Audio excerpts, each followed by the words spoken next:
Hi Sarah, thanks for having me here. So here we are in Yto Barrada's exhibition Thrill, Fill and Spill, which was opened a couple of days ago, and we're really excited to have Yto's show here. Yto was born in France, raised in Tangier. She really claims Tangier as her hometown. How did the transition from sort of, photography to moving image to these now natural dye kind of fabric works, how did that happen? Well, the natural dye is a very interesting one, I think, specifically because she talks about this light bulb moment she had. Firstly, her introduction to natural dye is a really beautiful story because it's actually her kids. She has two lovely daughters, and one of them is at a kind of camp basically learning about natural dye, and she comes home and shows Yto what she's made, and Yto's like, I want to play, I want to be involved, which is very Yto. But then the light bulb moment was when she started to learn about the history, because she really sees natural dye at the intersection of women's labour, ecological crisis, and colonial histories. These are all themes that from the beginning have run through Yto's practice. That's like a thread of continuity. It's kind of interesting to sort of, have this quite dark, difficult subject matter to then kind of find levity or lightness in it through children's play and work, and that kind of tension between play, because it's so soft and colourful, and on the surface you wouldn't think that necessarily it has those layers underneath. Completely, and you can appreciate it on those layers too. As Yto always says, there's many registers you can take her work in on.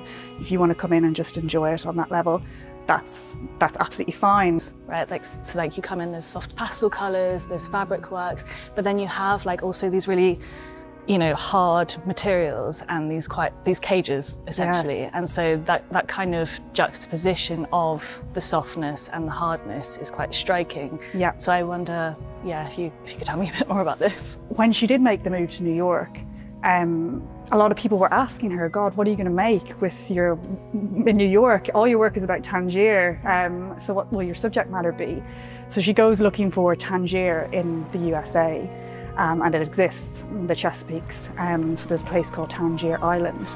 And she finds out that actually this island is suffering from the effects of climate crisis. It's essentially sinking. She learns that despite the situation of coastal erosion, changing temperatures of the sea, that they're also climate deniers. And their whole livelihood, I should say, is based on crab fishing. So there's that kind of cognitive dissonance of what's going on. So she sees these crab pots floating up on the shore. Then she learns of their wish, the people who live there, to have a seawall that would protect them, that would be built around the entire perimeter of the island. So void fill essentially is this very mundane packing material that companies use, to just ship products around the world. Right. It's a packing material, but she loved the name, so poetic, void fill, who gives such a poetic name to it. It also crops up in other works in the show. So we've got a painting which is thinking about void fill, and we've got also this bronze work which is void fill cast in bronze essentially. And of course bronze is a material used for monument, for public sculpture, for very important people, and here Yto's chosen to kind of cast the very boring packing material of void fill in this way. So most of the textile works on show here are from this year, so they're new, but you do have an earlier work from 21. It's also the only video work in the exhibition. So I wanted to know why you wanted to include it. Yes, well, definitely wanted to have a film piece of Yto's work in the show.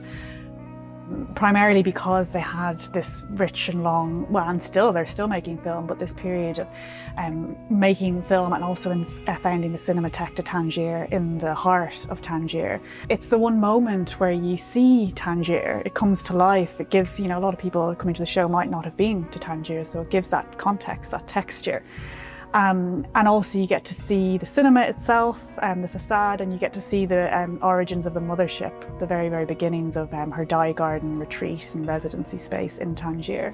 These are the maquettes? Yes, they're maquettes basically for a public art installation that's currently still showing in MoMA PS1 in New York.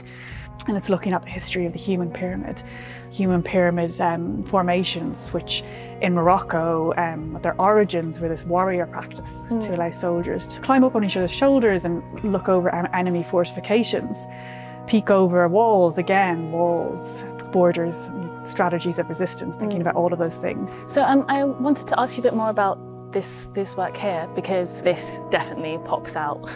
Absolutely, yeah, it's one of my favourite pieces and it's an important work in the show.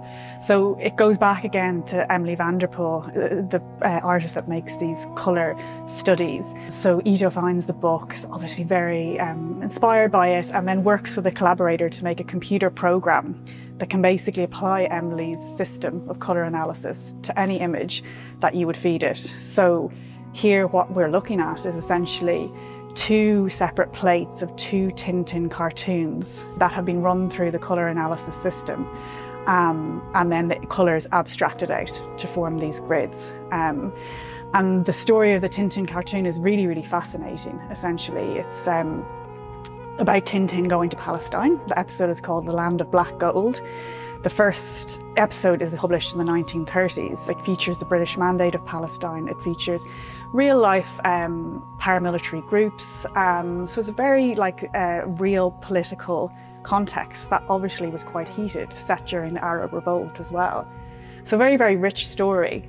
And then it goes through these kind of multiple edits through the years. And then when it comes to be published in England in the 1970s, so later, it becomes a different story, kind of very depoliticized. They're the original educational slides, so the original cartoon before it went through all these edits. And so they're in black and white, so we've decided to just show them as this kind of archival object. Because Yto is such a community builder and artistic kinship and bringing people together, I really hope that people kind of come and get a sense of that the exhibition is one manifestation of Yto Barrada's practice, but to learn more about what it means to build artistic communities and support structures, it would feel like a really meaningful takeaway.